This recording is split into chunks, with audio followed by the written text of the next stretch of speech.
Fala pessoal, tudo bem com vocês? Eu sou o tio Raul e hoje eu vou falar da maior colonização que a América conheceu. O maior império que já esteve aqui em territórios americanos em forma de exploração, de colônias, o Império Espanhol. Reparem, olha o tamanho desse império. Ele pegava a parte onde hoje está localizado os territórios dos Estados Unidos. Todo o México, pegava a América Central, Pequenas Antilhas e boa parte da América do Sul. Tudo que você está vendo em vermelho era o Império Espanhol. Reparem ainda, esse vasto império trouxe uma necessidade de administração fortíssima por parte da Espanha. E é isso que nós vamos estudar hoje. Tá? Nós estudamos o processo de colonização da América Espanhola do seu ponto de vista político, econômico, social e de dominação. Esses tópicos didáticos ajudam você a compreender todo esse processo. Primeira questão. O contexto da exploração da América Espanhola é o mesmo contexto da colonização do Brasil.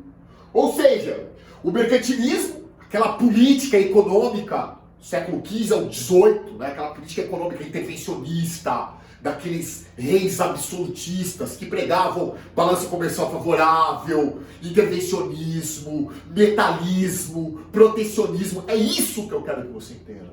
Ela está inserida nesse contexto, na qual a colônia, no caso a América, abastecia a metrópole, no caso a Espanha, com matéria-prima, e a metrópole, em contrapartida, mandava para a colônia, lucrando ainda mais, produtos manufaturados. A colônia só poderia negociar com a metrópole. Era o exclusivismo, pacto colonial. O contexto das colonizações são os mesmos. E a colonização espanhola está inserida em um processo de colônia de exploração. Ou seja, seguiam regras muito parecidas com a colonização portuguesa aqui no Brasil. Vamos pensar? Quando começa a colonização na América Espanhola? Com a chegada de Cristóvão Colombo, o processo de colonização já se inicia. De cara, diferente do Brasil. O Brasil, com a chegada de Cabral, você ainda tem 30 anos, praticamente 3 décadas, de um período que a gente chama de pré-colonial. Porque os portugueses não encontraram de cara no Brasil o que eles tanto queriam. Era o ouro. Já os espanhóis não. Os espanhóis encontraram metal de cara. Por isso o processo de colonização já se inicia nessa chegada. Tá? E o primeiro processo que você vai entender é que a primeira experiência de conquista foi dado aos exploradores, aos primeiros que aqui chegaram, tá? Que tiveram esse direito do início dessa exploração. Era como se a iniciativa privada tivesse começado esse processo de colonização. Eram os famosos adelantados, exploradores espanhóis que recebiam terras para serem exploradas. Só que com tamanha riqueza, a Espanha não ia deixar uma colonização dessa na mão dos adelantados. Então, você começa a ter um processo de administração para que essa colonização realmente fosse efetivada. E esse processo de administração eu divido didaticamente em 2 partes. Você tem uma administração que ocorria lá na Espanha e uma administração que ocorria aqui na América. Olhe como esse esquema é fácil para você entender. Na Espanha, nós tínhamos o Conselho das Índias, que regulamentava a administração, que faziam as leis aqui para serem seguidas nas colônias.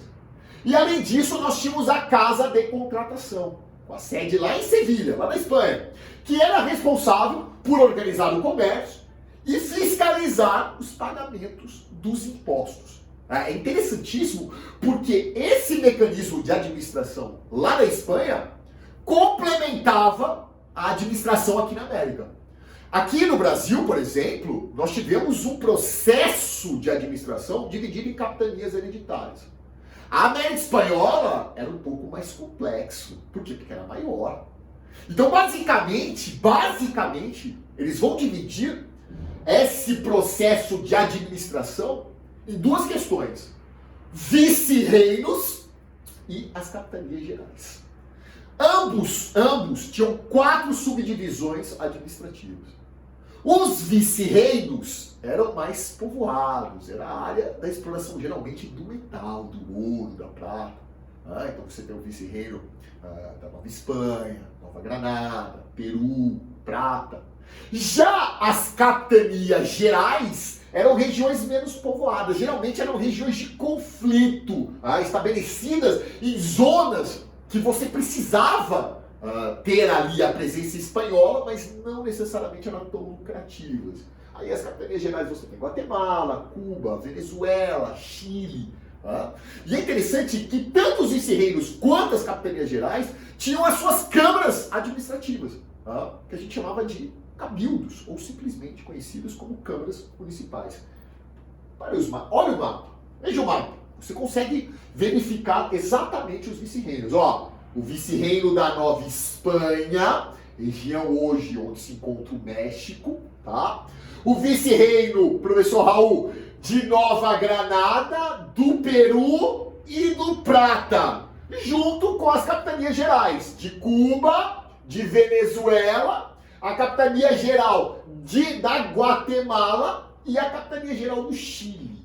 Na verdade, ninguém vai cobrar do senhor especificamente os nomes das capitanias, mas eu quero que você entenda que essa divisão em vice-reinos e capitanias gerais é importantíssima para que você compreenda o processo.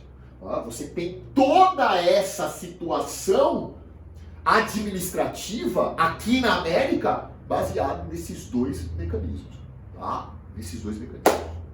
Além da questão política, nós tínhamos a questão econômica.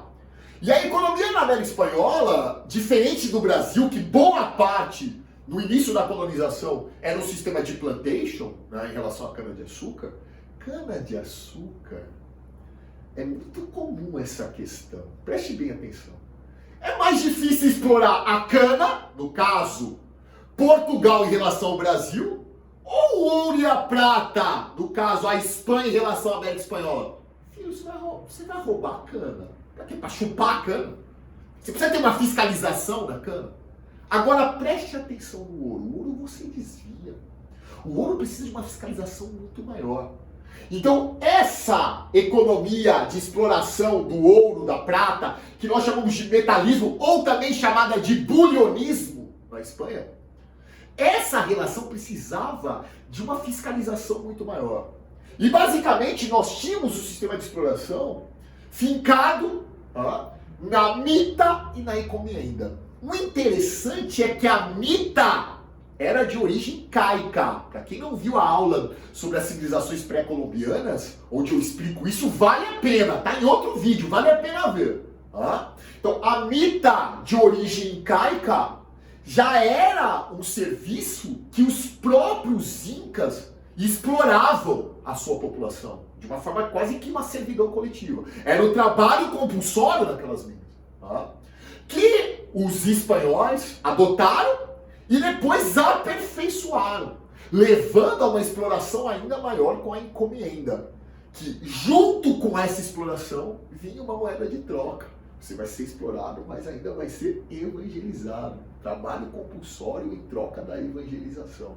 Então repare, toda a colonização, além de um aspecto econômico, também tinha um aspecto religioso. A Igreja Católica via nos nativos uma grande possibilidade de crescer os seus fiéis. Lembra que era uma época da Contra-Reforma. A Igreja Católica estava preocupada com as novas igrejas que estavam surgindo, as igrejas protestantes. E a América era um ponto na qual essa igreja vai querer dominar. Você não tenha dúvida disso. Tenha dúvida disso. A sociedade, ela é muito interessante. Porque a sociedade na América Espanhola, ela foi muito complexa. Mais que na América Portuguesa.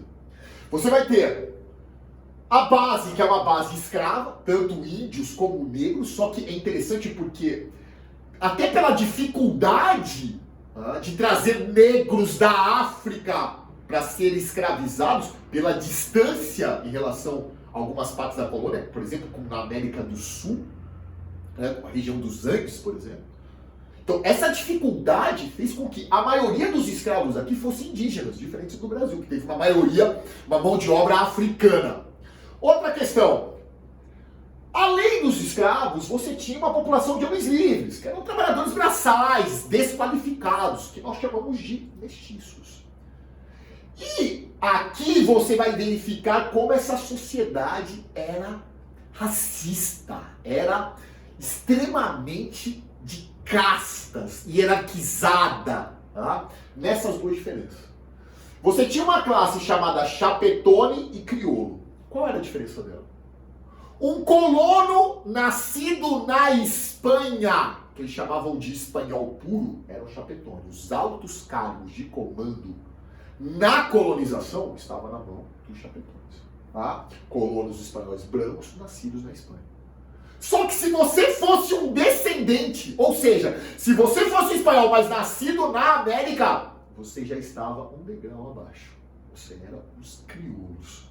Pessoal, crioulo aqui são brancos, tá? E também é uma elite. Apesar de estar abaixo dos chapetones, é uma elite colonial. Crioulos eram colonos espanhóis brancos nascidos na América.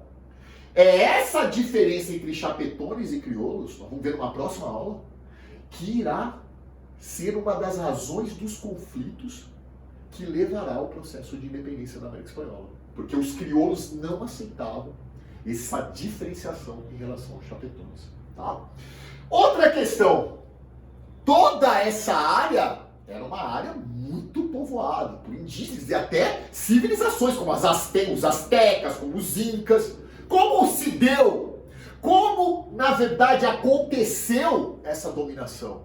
Tem aluno que fala, por armas. Gente, armas aqui, ela tinha a sua importância, mas foi limitada, até pela tecnologia empregada nas armas. Então, a principal via de dominação era uma dominação ideológica, religiosa, e uma dominação também por doenças. Com a varíola, sarampo, tifo. Essas doenças dos brancos europeus dizimavam a população indígena, que não tinha nenhum tipo de salvaguardar a sua saúde frente a essas doenças novas. As armas, a religião católica que impôs nesse processo de dominação a famosa Guerra Justa. O que é a Guerra Justa? Justificava a captura, o aprisionamento e a escravização do indígena para essa evangelização. A Guerra Justa era moralmente aceita. Nós vamos escravizar, nós vamos dominar esse indígena, mas justamente porque eles precisam ser o que, professor Raul? Catequizados. Eles precisam ser, de certa forma, levados a uma cultura europeia que eles não conhecem. Olha a visão eurocentrista, etnocentrista, que via o indígena como um ser inferior. Eles viam dessa forma. Então isso é muito cobrado, essa visão que o europeu tem em relação aos nativos. E a dominação teve como grande consequência a população indígena simplesmente dizimada. Uma das maiores carnificinas nos processos de colonização da América. Tudo bem? Pessoal, fiquem com Deus e até uma próxima aula.